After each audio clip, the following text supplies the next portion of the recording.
All right, let's just jump right in. Welcome to The Explainer. Today, we're unpacking the incredibly complex, fast-moving, and honestly, sometimes totally conflicting reality of the global electric vehicle transition. If you've been following the news at all, you know the narrative around EVs has been a bit of a roller coaster lately. We're seeing record-breaking sales in some parts of the world, while at the exact same time, major automakers are pulling back on investments and slashing their targets in others. So what is actually happening on the ground? Well, we're going to use the latest data to cut right through the noise and show you exactly where the e-mobility transition stands today. To make sense of all this, we're going to hit 6 key areas.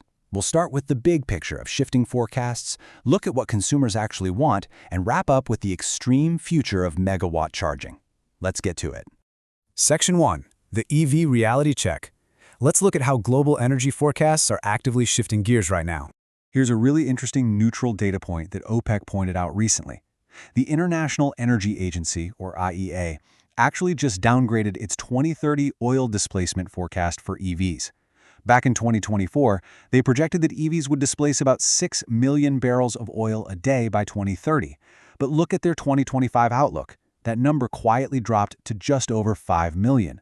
That is nearly a 1 million barrel difference every single day. And we're talking about a target that's less than 5 years away. It's basically a massive reality check showing that initial super aggressive expectations are starting to collide with market realities. Moving on to Section 2, the Global EV Scoreboard. So, why exactly are these forecasts changing? Let's look at the actual sales data to find out. Global growth is completely all over the place. Data from Roland Berger and McKinsey shows China's market is just absolutely surging. They're grabbing nearly half of all EV sales globally. In fact, some months, more than half of all cars sold there are electric. Because honestly, they've hit a point where EVs are often cheaper than gas cars. But then you look at Europe, sitting at a moderate 21% market share, and the US lagging way behind at just 10%. So this isn't some unified global shift. It's a highly fragmented region-by-region story. And the US market? Well, it's hitting some serious speed bumps. OPEC highlighted another striking data point here. The IEA actually slashed its 2030 EV sales penetration forecast for the US from 55% all the way down to just 20%. Why such a huge drop? It's largely due to shifting politics and the expected rollback of government incentives and fuel economy standards. It really just goes to show how much the Western EV market currently relies on subsidies to stay competitive. When the policy shifts, the data shifts right along with it. Now, if we look at PwC's E-Readiness Index, which basically scores how prepared countries are for electric mobility, the top performers show us exactly what it takes. To win here, you need massive levers. Norway is leading the pack because they have aggressive government bans on gas cars by 2025. Singapore is nailing it through tight integration of its green plan. The Netherlands built out a massive supply of charging stations.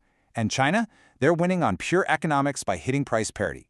The big takeaway for us here is that without at least one of these massive drivers, strict bans, huge infrastructure, or dirt-cheap cars, adoption naturally slows down.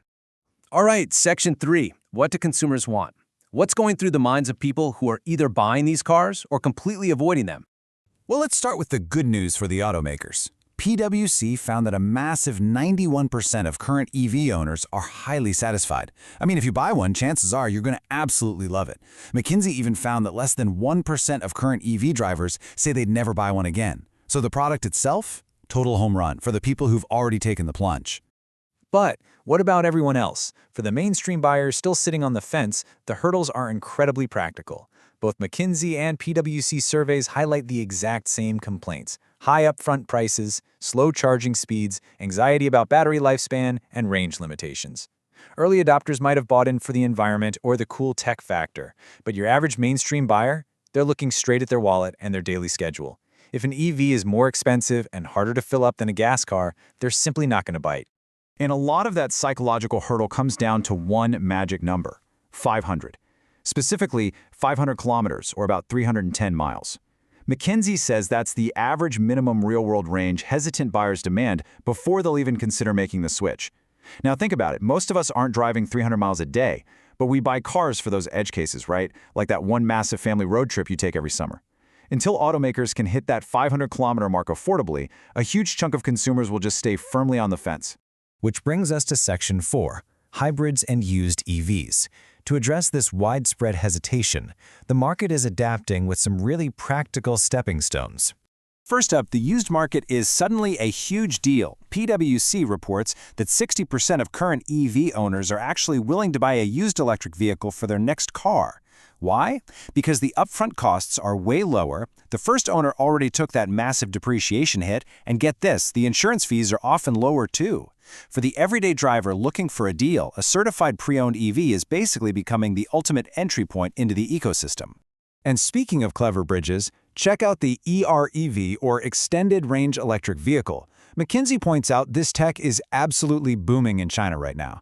So unlike a standard hybrid that flips back and forth between gas and electric motors, an EREV uses an electric motor to turn the wheels full-time. But it has a tiny gas engine on board whose literally only job is to act as a generator and charge the battery while you're driving. It completely kills range anxiety, giving you 400 to 500 miles of total range. It's honestly a brilliant compromise that could be a massive game changer if it hits Western markets.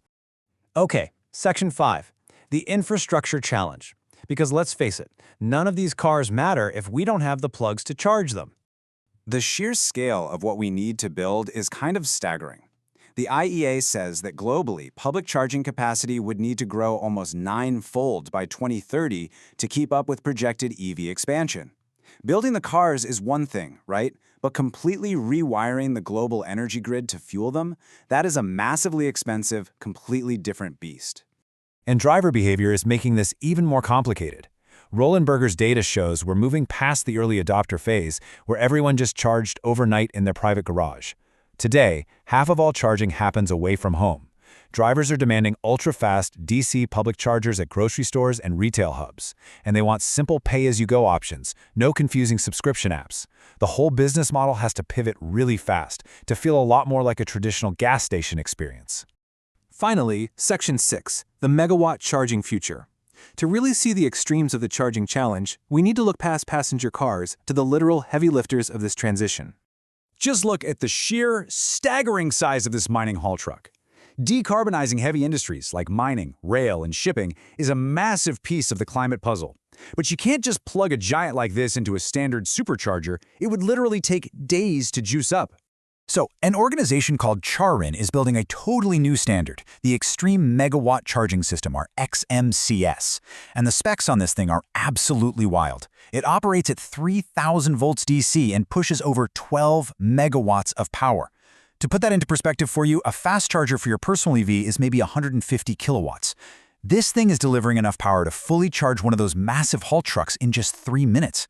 In fact, the voltage is so lethally high, a human can't even plug it in. You have to use automated robotic coupling devices. It's the absolute bleeding edge of engineering, and if they pull it off, this could eventually trickle down to make all commercial transport completely emission-free. So as we wrap up this explainer, you can see this global transition is definitely not a straight, predictable line. It's this incredibly complex puzzle of shifting forecasts, giant regional differences, practical consumer demands, and some mind-blowing heavy-duty engineering. The tech is moving lightning fast, but the economics and the infrastructure are just fighting to catch up. So here's my question for you. Considering the used market opening up, these clever hybrid stepping stones, and the evolving charging networks, what is your personal tipping point? What is it going to take for you to fully commit to the electric transition? Thanks for joining me on The Explainer today. Keep learning and keep asking the right questions.